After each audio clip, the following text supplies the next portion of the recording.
Okay, so welcome to Math 355 Abstract Algebra. This is lecture 6, and this is the first time when we're going to do things a little bit differently. And so the goal is to try to use class time as effectively as possible. And since a lot of the material is, somewhat standard, it's important to cover it, but a lot of it I think you can learn by reading it at home or by listening to the videos from the other section. And one of the most valuable things you can do is problems. So what I want to try to do is alternate between a theory lecture and a lecture devoted to just doing lots of problems in detail. And so today we'll be doing problems, and you will listen to the lecture from section 1 later, and then we'll flip on Thursday. This means, of course, you're going to be doing twice as much material. So next week, there will be no physical classes. There'll be no new material coming in next week. It'll be giving you a chance to catch up to everything and get a sense of, do you think that this is working for you?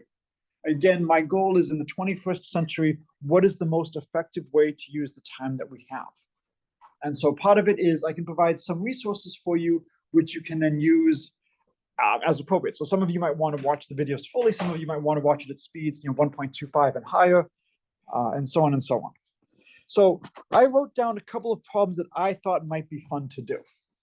You are welcome to ask any problem that you want to do, but here are some things that I thought might be interesting. The first, of course, is the homework problems from the second assignment. The problems are often chosen, for a reason. There's typically items that I wish to emphasize and whatnot. Another one is, definition 2.6 says that a set is a group with a composition law, blah, blah, blah, blah, blah. It has a bunch of things. But it turns out that you can also have a group if it satisfies a weaker set of axioms. So it's enough to satisfy the right identity axiom. There's an identity element E such that G times E equals G for all G. So the element only has to be an identity on the right. There's a right inverse. For any element G, there's an element H such that G times H is E. And the associative law, of course, still holds as before. It doesn't explicitly say closure, but closure is implied because we have an operation from G cross G to G. So the problem is prove that G is a group. So it's sufficient to just do this. You might remember in linear algebra, you were often asked to prove that if I give you maybe the matrix I is idempotent, so A squared equals A, there's a nice form for the inverse. Or it could be maybe A is nilpotent, maybe A to the 10th is equal to A. There's a nice formula for the inverse of the identity minus A. And one way you can do this is if the book is kind enough to tell you, here is the conjectured formula for the inverse. Let me just see if I multiply them, if I get the identity, and I have to check both ways of multiplying. What this is telling you is, nope, actually, all that has to be true is that if you multiply in one way and you get the identity, then you get the identity the other way as well. That this weaker set of conditions is enough to give you a group. So again, some people are excited about this. We can have a weaker definition of group. That's awesome. That's less things to do. You're like, I don't really care. All the stuff I'm looking at, it's so easy. It's clear that it's going to be an identity on both sides. It's clear that it's going to be an inverse on both sides. It's not that big of a deal. So I'm just trying to show you some things we could look at today. Another one is there are other sorts of algebraic structures we could look at. And so again, we want some kind of map from S cross S to S. And so a set with the composition law is a monoid if it has an identity element and satisfies the associative law, but elements are not required to have inverses. And so that's an interesting one. And I have a really nice example of, I think, something that is a monoid. And then S with the composition law is a semigroup if its composition law is associative, but it need not have an identity element or inverses. And so again, it's always a question of which things can you remove and still have something interesting, something that actually arises that you might care about. And then the next one is for each of the following sets S in composition laws, determine if it's a group, a monoid, or a semigroup. These are just a bunch of examples to try and get a sense of what the various things could be. So again, I'm just trying to show you some problems we could do today. Let G be a group. The centralizer of G is the set of elements that commute with G. And again, this is the centralizer of little g, a specific element. And then you prove that the centralizer of little g is a subgroup, compute the centralizer in certain cases. Prove that the centralizer of the little g is all of the group if and only if little g is in the center. The next one, 237, I think it's worth putting down. We actually, I think, already did this. This exercise explains when two elements of G determine the same coset. This is a very natural question to ask. I have this law, this way of decomposing a group into cosets. Well, when are two cosets going to be the same? And this just isolates explicitly, what we did in class. Another one is a beautiful, beautiful theorem which has amazing applications. Fermat's little theorem.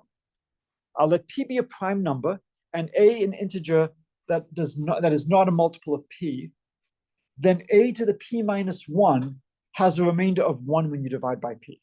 And it turns out this has a lot of very important consequences in modern e-commerce. Another one is, I'm going to risk reminding you of linear algebra. Rotation matrices. How many of you have seen rotation matrices? Right. You have to be careful because sometimes the physicists and the mathematicians have different notations. I learned spherical coordinates from the physicists, so I always have to consciously think when I'm teaching in a math class because theta and phi are often flipped in the physicists and the mathematicians' jargon. And so here you have a choice of where do you put the negative sign. Is it in the upper right entry or is it in the bottom left? And so this is a rotation by theta. This is a wonderful example of a group. This is a wonderful example of some group homomorphisms, and we can just talk a little bit about rotation groups. Here is another one. It's related to something we had before, looking at all integers that are the sum of two squares. And there's a lot of fun stuff we can do. This is related to some things we've been seeing before. And you're supposed to have read a little bit about what rings are. And you'll have the full lecture later today, but I didn't want to throw too many things, but I want to put some things out there. So let R be a commutative ring. So a ring has two operations, addition and multiplication. It has to be an abelian group under addition, but it doesn't have to be commutative under multiplication. When it's a commutative ring, that means it is going to be commutative under multiplication. Show that this is a ring homomorphism. And so ring homomorphisms are generalizations of group homomorphisms. And then you prove the map is an injective ring homomorphism. These are just some ring problems to do. And then just some other possibilities is for commutative ring. Here's some examples. Let's look at 2 by 2 matrices and prove some various properties. Do you think there's anything special about 2 by 2 matrices? Maybe sometimes for small dimensions you can have different things that you wouldn't get in higher dimensions. But a lot of things should extend to larger matrices. What's the smallest square matrix you can study? Nope. 1 by 1, right? When in doubt, be a smartass, okay? You can study 1 by 1 matrices. What property does matrix multiplication have with 1 by 1 matrices that doesn't extend? It's commutative. So when you look at small cases, you might actually have some additional properties or some additional structure. And it becomes a very interesting question, when do you lose it? How high up can you go? You can go from the reals to the complex numbers. You can go from the complex numbers to something called the quaternions, and you lose something. And you can go from the quaternions to, everybody know what comes after the quaternions? The octonions, and you lose something. And you can even go beyond the octonions and you keep losing more and more things. Okay, so anyways, I have some personal problems that I particularly like. I think Fermat is a lot of fun. I think sums of squares is fun. I think rotation matrices are fun. But if there's anything in particular you wanted to see either from the list or just things in general, let me know and I'm happy to do those. I want to just do a bunch of problems and talk about thought processes. So does anybody have anything in particular they want, or should I just choose things? Fermat, okay, Fermat is fun. So let P be a prime, let A be an integer that is not a multiple of P, prove that A to the P minus 1 is 1. Note, A to the P is congruent to A mod P for all A.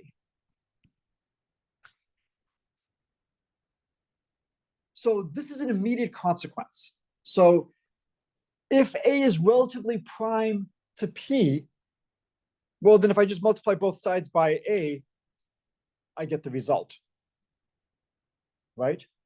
What if A is not relatively prime to P? What if P divides A? Then I don't know. A to the P minus 1 is 1. I can't just multiply by A.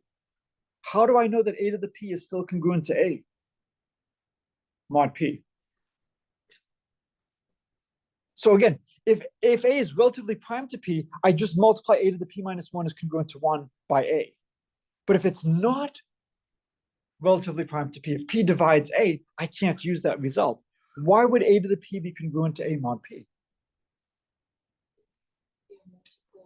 Yeah, then A would be a multiple of P. So A to the P is also a multiple of P. So it's trivial. So when A is a multiple of P, A to the P congruent to A is trivial. So that's the statement that's true in general. That whenever I raise anything to the Pth power, I get it back mod P. Okay. So what we want to do is we want to prove that if P is prime, then A to the P minus 1 is congruent to 1. All right. So it says use Lagrange's theorem. Okay, so assume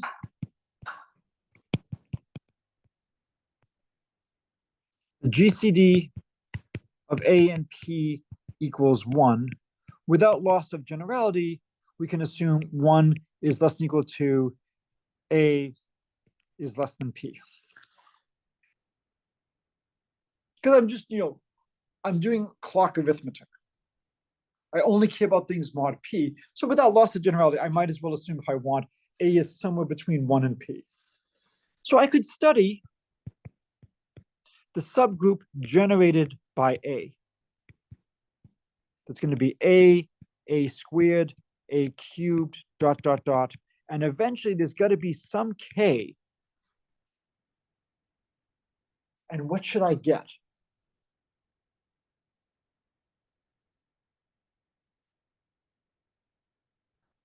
I have to get 1. And this is all mod P. So my group G is going to be 1, 2, 3, dot, dot, dot, P minus 1. Underclock multiplication. So the question is this a group underclock multiplication?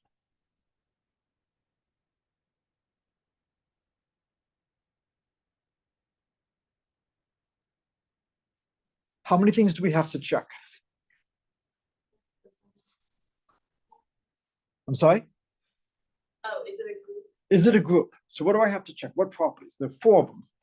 The product The product is in the group. So if I take 2 elements that are relatively prime to P and I multiply them, is it relatively prime to P? Yes, this is unique factorization. If a prime divides a product, then it has to divide at least one of them. So closed, if P divides XY, P divides X or P divides Y. What about an identity?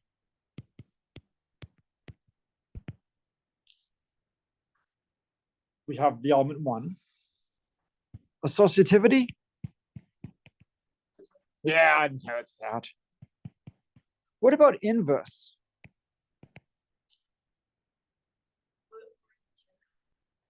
I'm sorry? Well, this is how we need to show that if I give you any number relatively prime to P, that I can find some other number to multiply it by.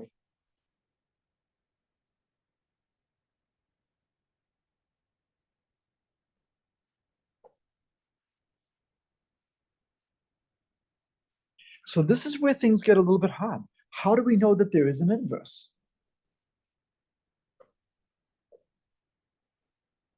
just take like the power that we have subgroup, but you know the original group is finite, so like the subgroup can't go on. Well, but we can only talk about it's a subgroup if we know that it's a group to begin with.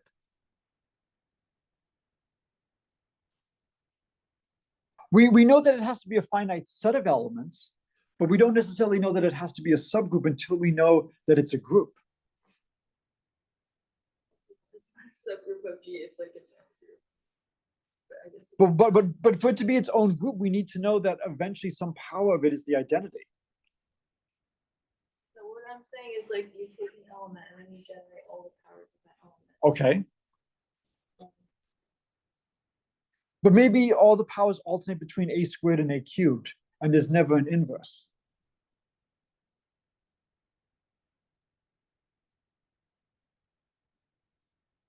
Now you would say, well, what if I look at an a to the minus, there should be something like a to the minus 3. But what does it mean to take a to the minus third power?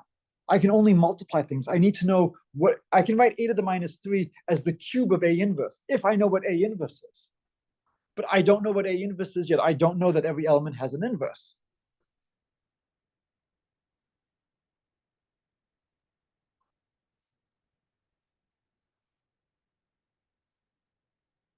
So we need to somehow show that every element has an inverse and that G is a group. So if we assume that it is a group, then we would have that this thing generated by A is a subgroup. And because G has P elements, what are the possible orders for the subgroup of A?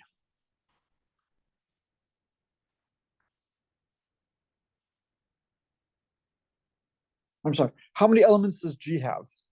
It has P minus 1 elements. So then that would mean that the order of A has to divide P minus 1. So if you raise A to the P minus 1, you would have to get 1. So inverses. Assume yes. So if assume inverses as the order of G is P minus 1, the order of A divides P minus 1. So A to the P minus 1 must be congruent to 1 mod P. So it all comes down to, can we prove that G is a group? We have to find a way to invert.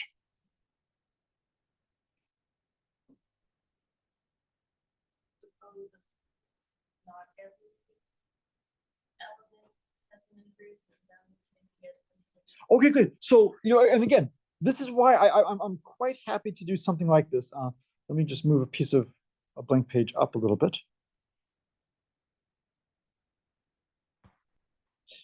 So let's try to prove that there's inverses. So need to show any x in 1, 2, ... P minus 1 has an inverse.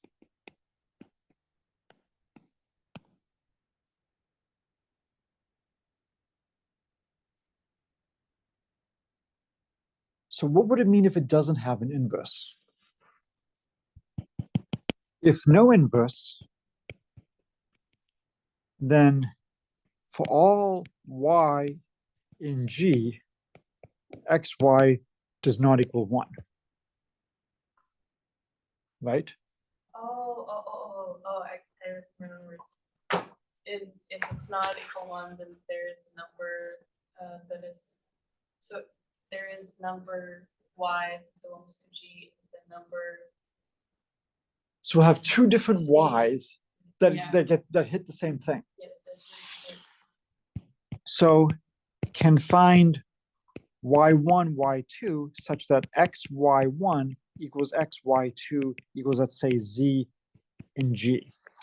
Because if they don't hit, if there's nothing that's an inverse, then that means when I multiply on the right by all these different elements of G, I keep missing 1. So by the pigeonhole principle,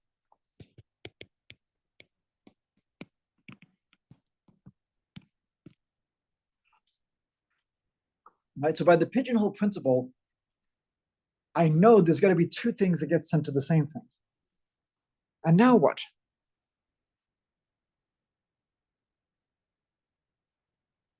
We can subtract 1 and 1 from another.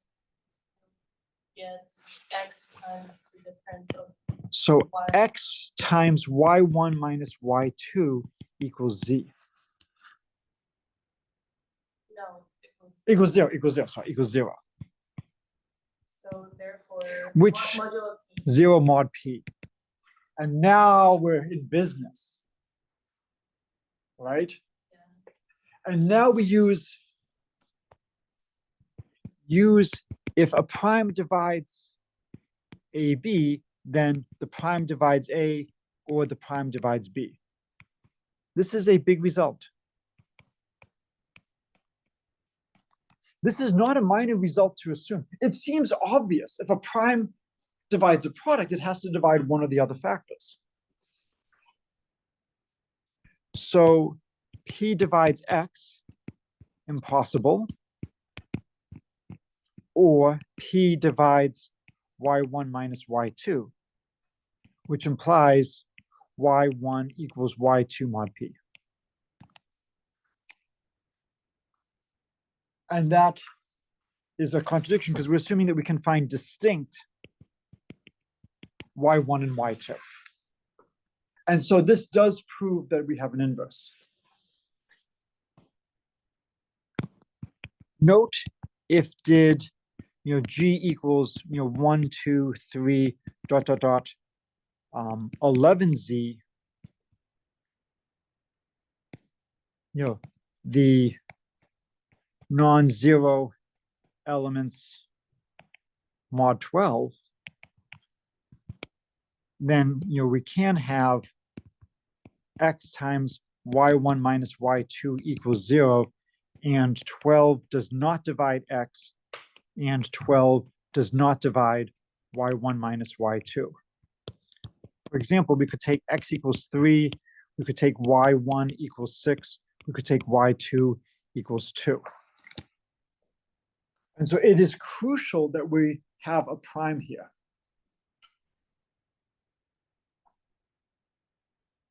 Okay, so unfortunately, we are assuming a big result here.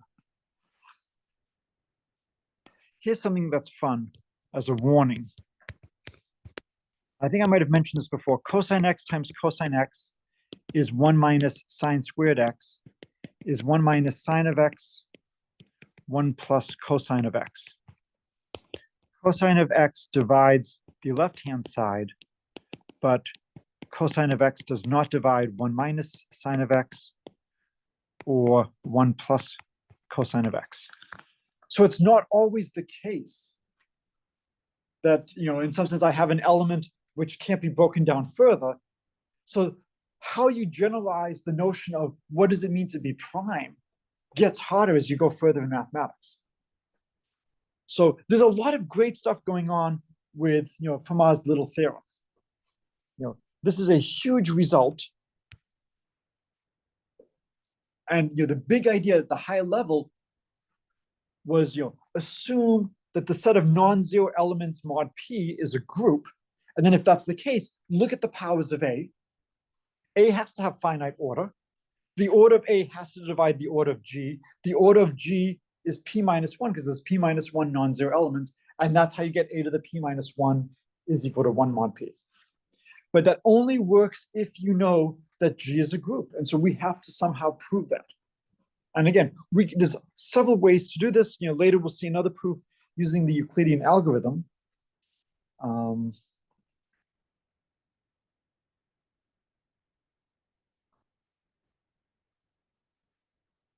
Okay.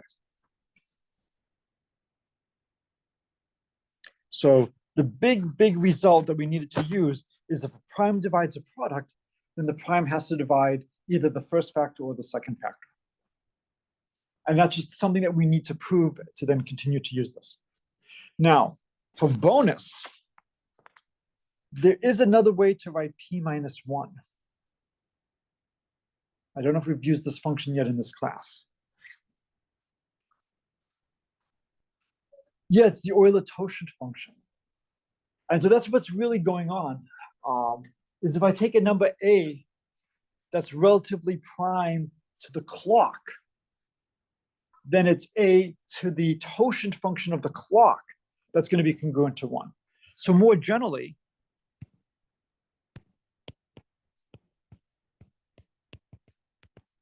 if the GCD of A and N equals 1, then A to the phi of N is congruent to 1 mod N.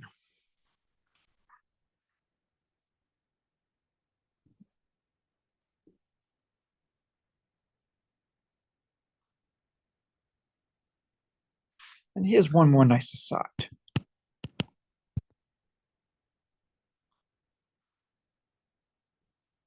What's the GCD of 5 and 6? 1.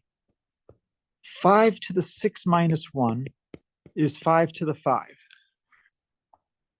And I want to look at this mod 6. Can anybody tell me what 5 to the 5th is mod 6? How would you compute that? How'd you get that?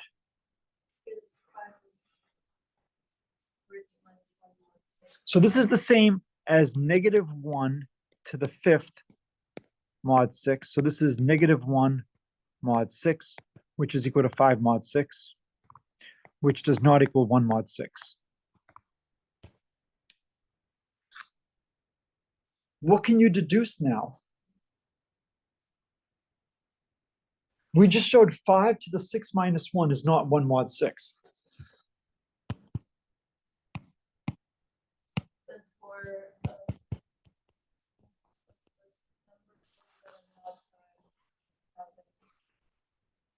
So what can you deduce about the number 6?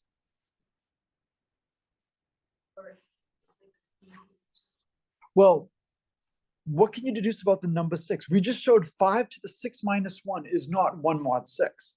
Fermat's little theorem says, let P be a prime, let A be relatively prime to P, then A to the P minus 1 is 1 mod P. What must be true about the number 6? It's not a prime. 6 is composite. We have just shown 6 is a composite number. So if your parents are wondering, what are they paying these expensive, salaries for professors to do? We just showed that 6 is a composite number. Now, why am I excited about this? I have issues. I'm getting help. No, I'm excited about this because we don't have to factor 6. Factorization, we believe, is hard. Why do we believe it's hard? Nobody has announced how to do it efficiently and quickly. If quantum computers become as powerful as we think they might be, factorization will be actually fast on a quantum computer. But on classical computers, we do not have a good algorithm to factor numbers. This is a way to determine that some numbers are composite without actually exhibiting a factorization. So Fermat's little theorem is often used to quickly determine if some numbers might be prime. And if you fail this, then we know you're composite. If you pass this for a couple of choices, then you might be prime, and we might use a more powerful test. Unfortunately, there are some numbers that will pass this test for every A that you choose relatively prime to N and are still composite. And so unfortunately, the subject gets very complicated. But most numbers that are composite will eventually fail. Okay, so there's a lot of good stuff here.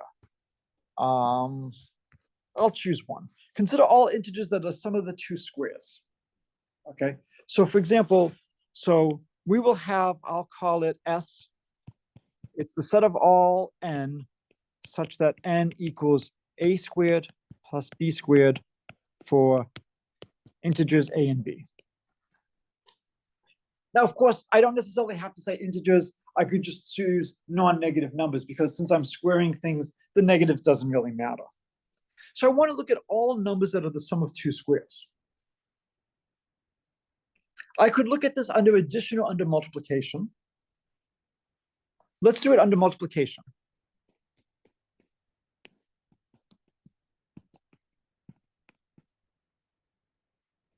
So is there an identity element?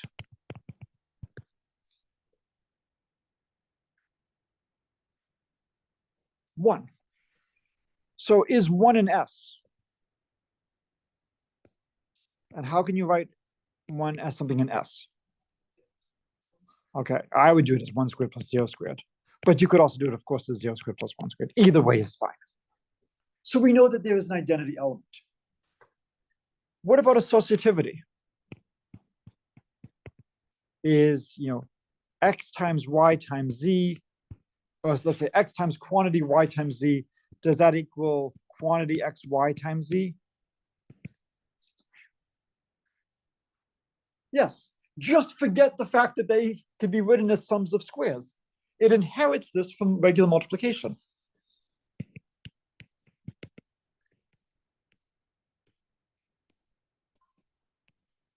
Again, this is one of the reasons why I like this problem, because a lot of the answers goes back to this notion of inheritance.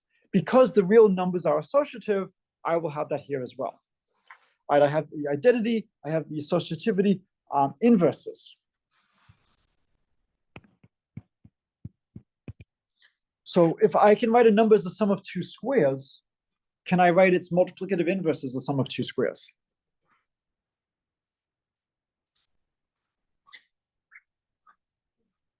What do you think? Okay, so then give me a number that is the sum of two squares, but whose multiplicative inverse is not the sum of two squares.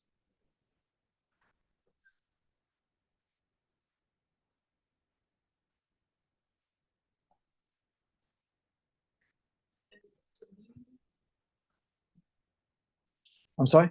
13. Okay, so we can write 13 as 2 squared plus 3 squared. We could write 25 as 5 squared plus 0 squared. We could write 2 as 1 squared plus 1 squared. I would choose the smallest number I can think of and work with that. Or what other people are doing is, let me take one of my elements to be 0. That's easy to work with. Let me take, just 2 random numbers and see if that works. So what would be the multiplicative inverse of 13? Yeah, and there's no way I can write 113 as a squared plus b squared. Similarly, I can't write 1/25 as a squared plus b squared. I can't write 1/2 as a squared plus b squared. All of these fail. It fails violently. And so when you look at the notion of a ring has to be a group under addition. In fact, it has to be an abelian group. It does not have to be a group under multiplication. It does not have to have inverses, but it does have to be closed. So the question is closure. If n and m are in S, is n times m in S?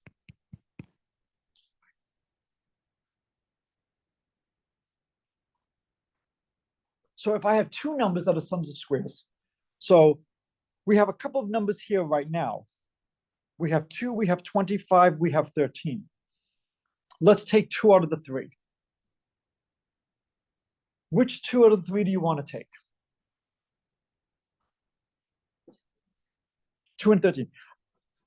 So is 2 times 13 equals 26 a sum of 2 squares? Yes. It's 5 squared plus 1 squared.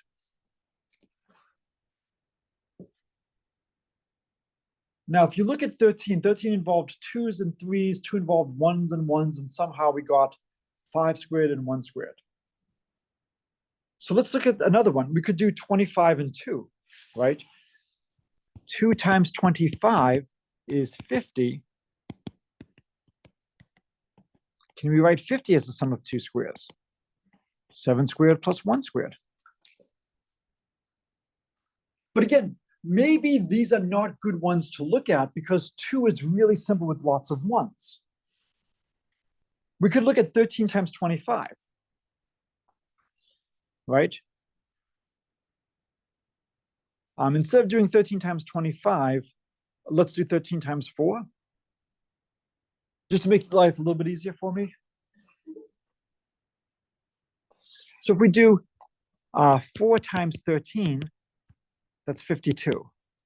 Is that a sum of 2 squares?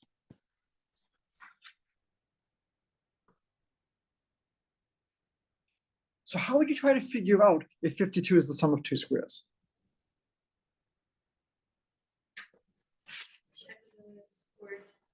Yeah, so this is like a greedy algorithm. Look at the largest square less than 52, that's 49.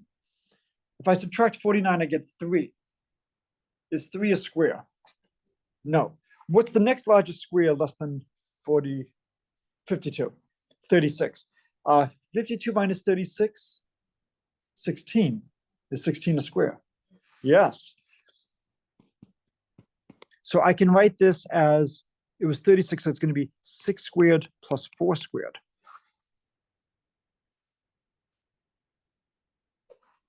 Isn't it lovely? Yes. Not directly related, but are you making it illegal to have A and B both equal to 0? And then you would have N equal to 0. And then you don't have. Well, I mean, if one of the numbers is 0, then that's not going to be a problem. No, if they're both 0. Mm-hmm. Okay, I guess that doesn't change because. Right, because we don't have inverses, exactly. You know, I'm quite happy. Well, I'm not happy, but I'm willing to live in a world where I don't necessarily have to have inverses, because we're going to do that when we do rings. So this could just be, yet again, I'm choosing numbers semi at random. I might have been counting on you all not to give me anything that's truly terrifying. We saw the 16 over 64 was 1/4. Do you think this is always going to hold? And if so, if n equals a squared plus b squared and m equals c squared plus d squared, if mn, or maybe I'm doing it the other way, if nm is e squared plus f squared, how do e and f depend on a, b, c, and d? What you could do is you could start trying to figure this out. So one possibility is I could just give you an hour.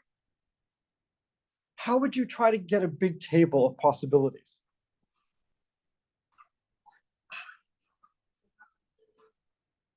How would you gather your data? My first instinct would be assume that n is equal to a squared plus b squared and n is equal to the squares. Multiply them together. Look at what I got and see if it always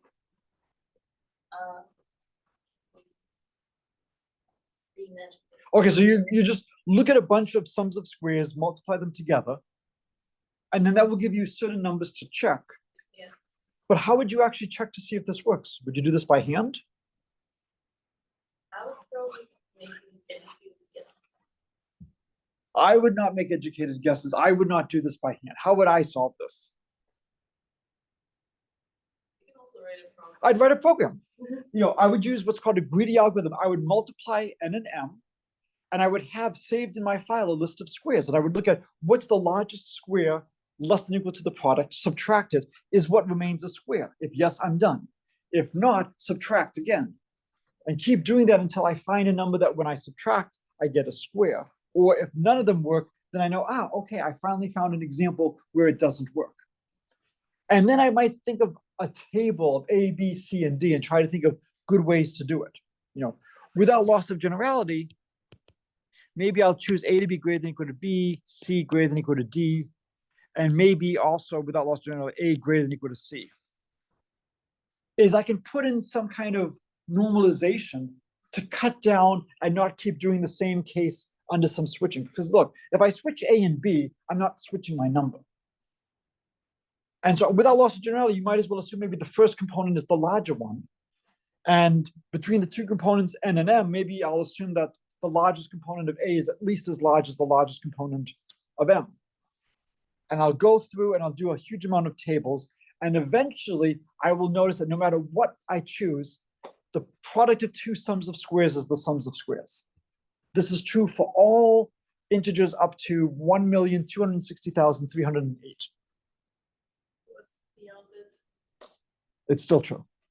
Up to 1,214,000. So whatever number you give me, it's going to come out and still work. But do we think it's going to continue to work in general? So if I tell you n is a squared plus b squared, can you think of any quantity that would have an a squared plus b squared associated to it? If I'm sorry? A plus B quantity squared.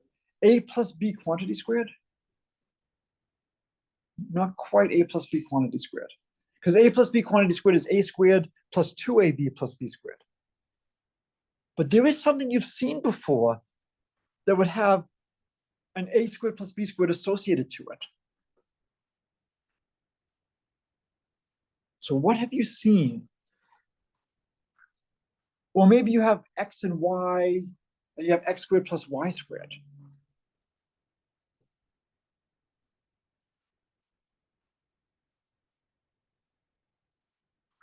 I know this is so A plus B squared plus A minus B quantity squared.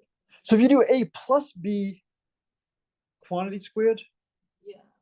No, that doesn't work. nope. No, that definitely. But can you think of something where I use the word length?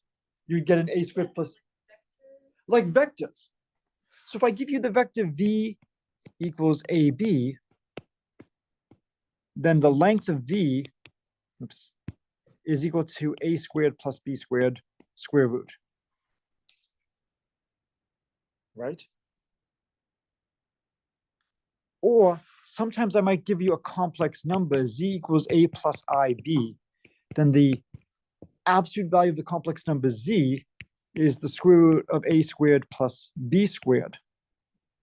Or Z squared is Z times the complex conjugate of Z is A plus IB, A minus IB is A squared plus B squared. Have you seen this? That the absolute value of Z squared is Z times the complex conjugate of Z? You should have seen this at least in an algebra class. So basically the length squared of Z is just A squared plus B squared. And this goes back to, if I want to draw the complex planes, here's X, here's I times Y. And if I give you some point Z equals A plus IB, I go over A, and then I go up B. And this will be the number A plus IB. And so the length squared of that vector is A squared plus B squared. So if I give you now W, let's do Z is A plus IB. And so the length of Z squared is A squared plus B squared. If I give you W is C plus ID, the length of W squared is C squared plus D squared.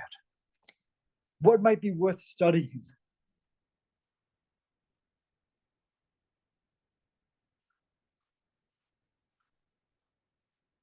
I'm sorry? Well, if I add them, I'll get the vector Z plus W. I don't want to add them, you're close. What are we trying to look at? We're trying to prove closure. What do we have to prove for closure? If I take two numbers that are the sum of squares and I multiply them, I get something that's the sum of squares. What should I do here? So if it's vectors, it's tough to multiply vectors, but I can look at these as complex numbers. What can I do to two complex numbers? I can multiply them. So I can look at Z times W.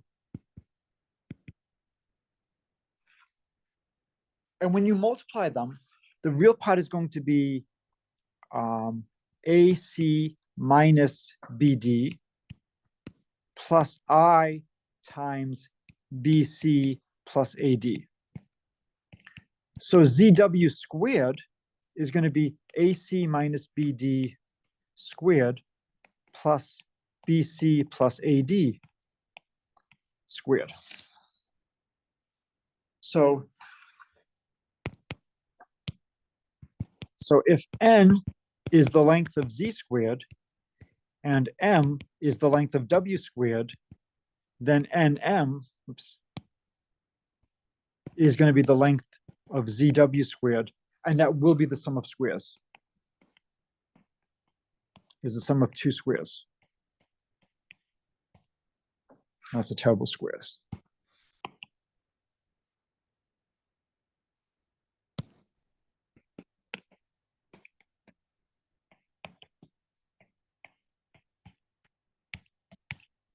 So we've just shown that if you have two sums of squares and multiply them, you get a sum of squares. Not every number is the sum of two squares. Can you give me a number that's not the sum of two squares? 7. And in fact, you can even show that there's infinitely many numbers that are not the sum of two squares. Any multiple of 8 plus 7 is not going to be a sum of two squares.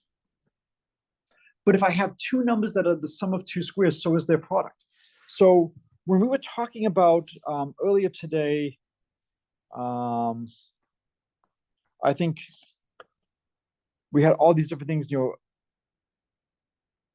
it's a monoid if it has an identity element, satisfies the associative law, it's closed, but the elements are not required to have inverses. So this is an example of a monoid. Closure was not easy to show. It is not easy to show that the sum of two squares times the sum of two squares is the sum of two squares. And what was lurking there was the fact of this nice property about the norm of a complex number. The norm of ZW is the norm of Z times the norm of W. Building on this success of the sum of two squares, what might you investigate next? Yeah, 3 squares doesn't work so well, but 4 squares works well. And there is a formula. The sum of 4 squares times the sum of 4 squares is the sum of 4 squares. And it's a generalization of the length of a complex number. It's now the length of a quaternion. And so that's one of the examples in the chapter to just give you a sense of where things go in mathematics. So this is a really nice example. There's a lot of things in math which it's really nice if you can write something as the sum of squares. What do you know must be true about a sum of squares? So if I tell you I have a quantity and it's the sum of squares, what must be true about that quantity? What kind of values can it take on?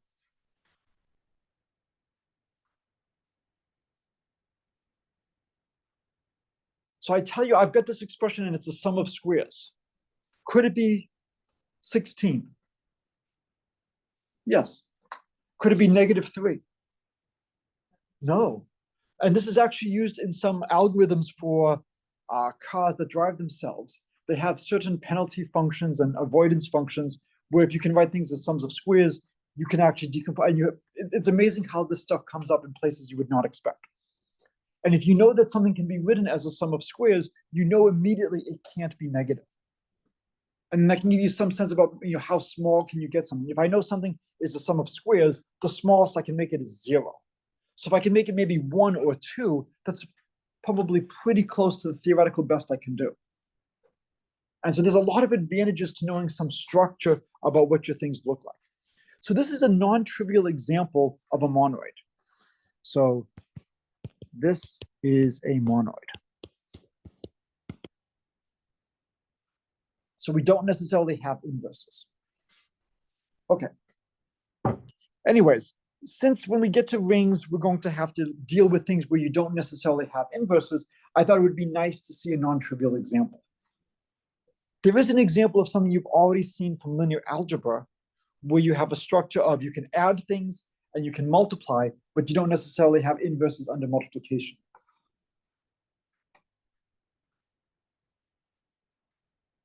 I'm sorry? Not integer. Well, yes, but there's something better for linear algebra. Just matrices, right? In general, if I give you matrices, I can add matrices, I can multiply matrices, but I'm not typically going to be able to have the inverse of a matrix. Okay. Were there any other problems people wanted to do, or should I choose another one? So we had, homework problems. We had a weaker definition of a group. We had, is this a monoid semigroup? We had rotation matrices. We had rotation matrices. We had some ring properties. Okay, so we can try to do the weaker definition of a group. So here, we want to show that, let's see if I can copy this. All right, so definition 2.6, so the hint is first show that the right inverse is also a left inverse.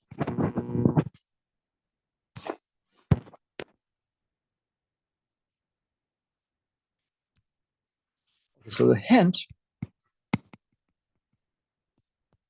show the right inverse is also the left inverse. And I think that's what the hint said.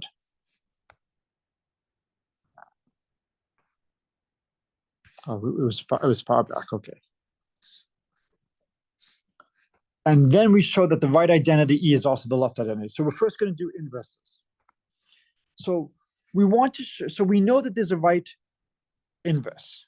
So we know for all G in G, there exists an H.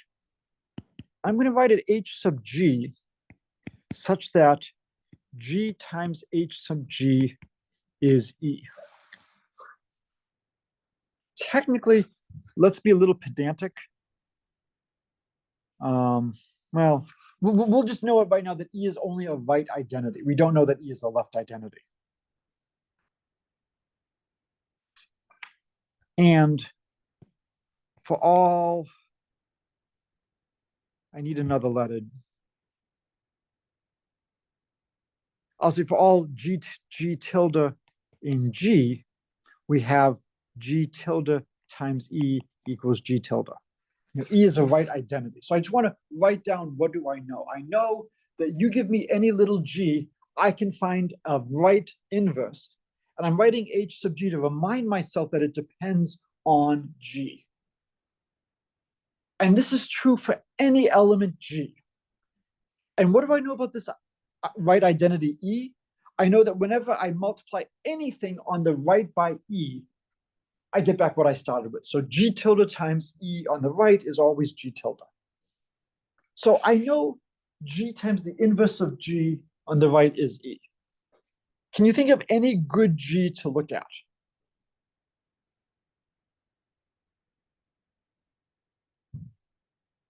So this is true for all G. For every G, I can find an inverse element. Can you think of what might be a good choice for little g?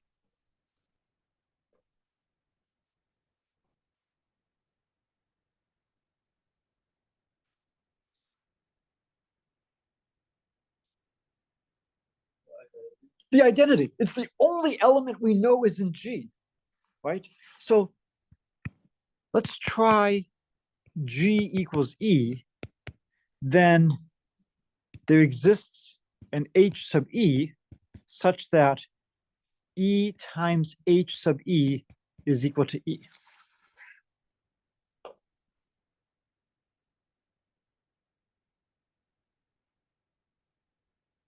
Okay. Right? I was trying to figure out what is the first condition, the first know, the first thing that we know. Right. It's not F H times G, it's H G. Okay. So no. So we're trying to figure out, what do we think H sub E should be?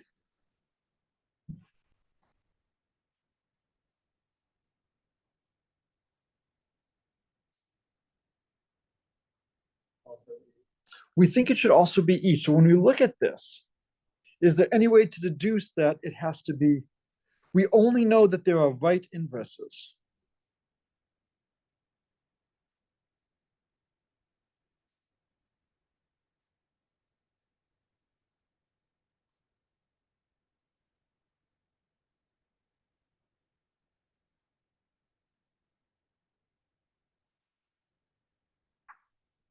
So we know that E times H of E is E. We could multiply on the right by the inverse of H of E.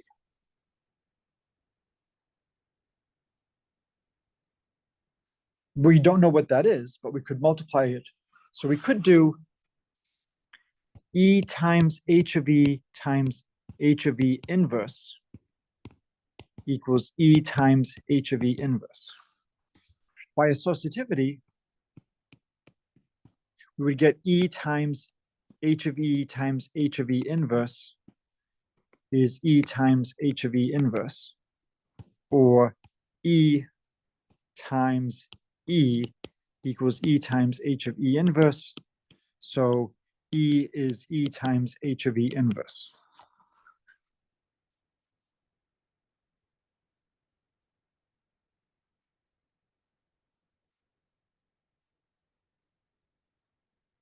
The problem is we don't know that we have a left inverse. I can only keep multiplying things on the right. I could multiply both sides by H of E, and I would just get back to E times H of E is E.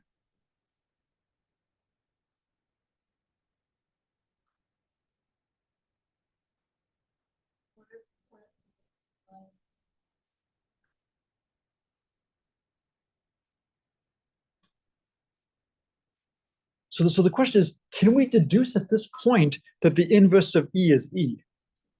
Do we even know that at this point?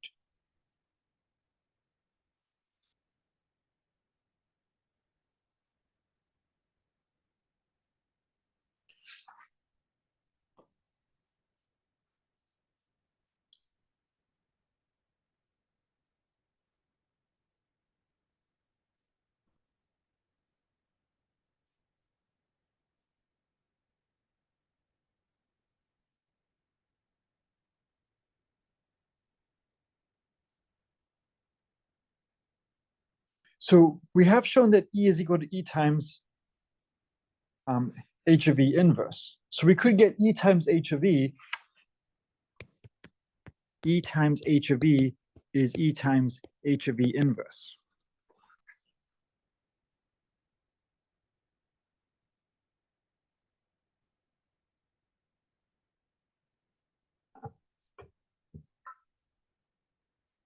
Right?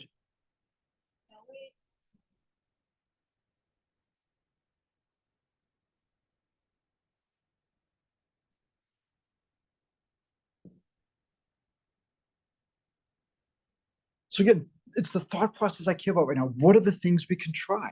So we're trying to show that if we have a right identity, a right inverse, that the right inverse is also the left inverse. And so the natural question I thought was to ask, well, what do we know about the identity? Maybe we should be doing that yet. Can we get anything if we multiply both sides of the original equation by H E? So which equation do you want to go back to? G times HG equals E? I want to go back to E times H E equals E and multiply both sides of the left Okay, by so H E. okay, so take two. What do you want to start with now? So we know that E times H E. Okay, and we showed that. Yeah, if we multiply. We showed that good. Yep. Yes. If we multiply both sides on the left by H E. So therefore, HE times E times HE is HE times E is HE, because E is an identity on the right. Yes. And we know by associativity that HE times E is gonna be HE. On the Okay. in the first. And so this is by associativity, this is just HE times HE is HE. Yeah. Good. HE times HE equals HE. And if we multiply both sides on the Good. right now by the inverse. Now we multiply by HE inverse. And now we use associativity again. Yes. And now we get HE is equal to E. Yes. So we've now shown that E inverse is E. We haven't even shown yet that the left inverse is the same as the right inverse. This is meant to show you how painful it can be when you try to weaken these things. But it's a one-time cost. Once you've done this, then for the rest of your life, it's enough to say, I just proved that there's a right identity, a right inverse. And for example, in linear algebra, my son is taking it right now, so I'm seeing a lot of these problems. It might be A is a idempotent matrix, which means A squared is the identity. There's a nice formula for the inverse of 1 minus A. Or it might be A is nilpotent, maybe A to the 10th power is the zero matrix. There's a nice formula for the inverse of the identity minus A. And one way you prove that is the book is telling you what that formula should be. Just try and see if it works. If B is the inverse of A, if and only if B times A equals A times B is the identity. But you have to do both calculations. What this is telling you is you only have to do one. So we've now shown that the inverse of E is E. Okay. We want to show that if there is a right inverse, there's a left inverse. So now, assume G times H sub G is the identity. We want to show H sub G times G is the identity.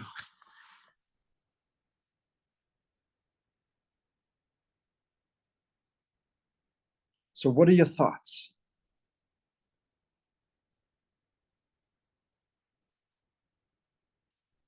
So we have G times H of G is the identity. What could we multiply by? And do we want to multiply on the left or the right?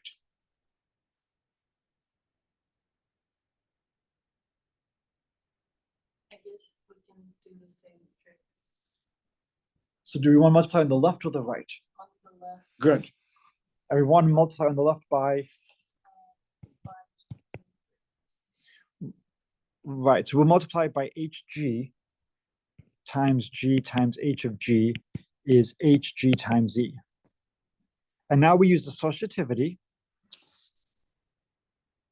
And we don't know what that is yet. But what do we know about the right-hand side? What is HG times E? It's just HG. So we start off with some element G. It has a right inverse. Let's call it HG. So here, HG is the right inverse of G. So we take the fact that it equals E, we multiply on the left by HG, and then we get HG times G times HG, and I'm going to use associativity, and I'm going to group the first two, is HG times E. But we know what HG times E is. What does that equal? HG. So now what should I multiply both sides by?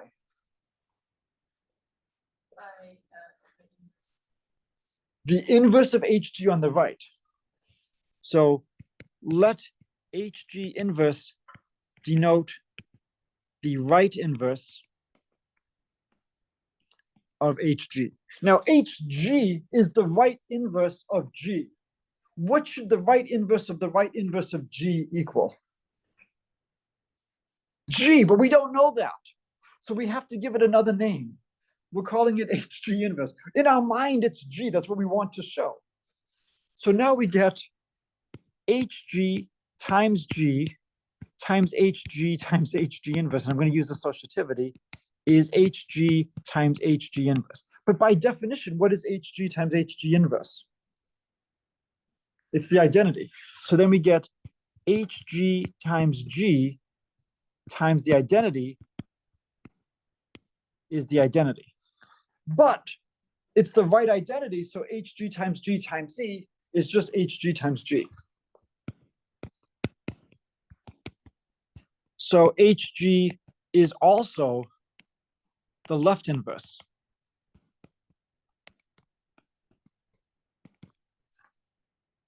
And so we have success. So we just showed that the left inverse is the same as the right inverse. So this is wonderful. The existence of a right inverse implies the existence of a left inverse. And we didn't even need to assume that we had a full identity, an identity that worked on both sides. It was enough to have an identity just on the right. And then we should show that the existence of a right identity implies the existence of a left identity. So I'll leave that as an exercise for you to do now that we've done this. You can decide if you care enough about this problem to push it to completion. The hope is that it shouldn't be that much worse.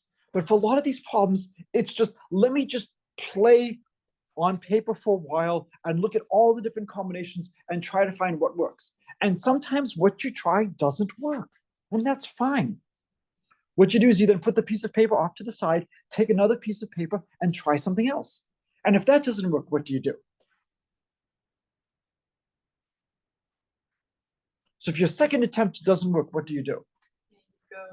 You do something else. You try a third attempt, or you go, maybe that first attempt wasn't so bad. Let me go back to it.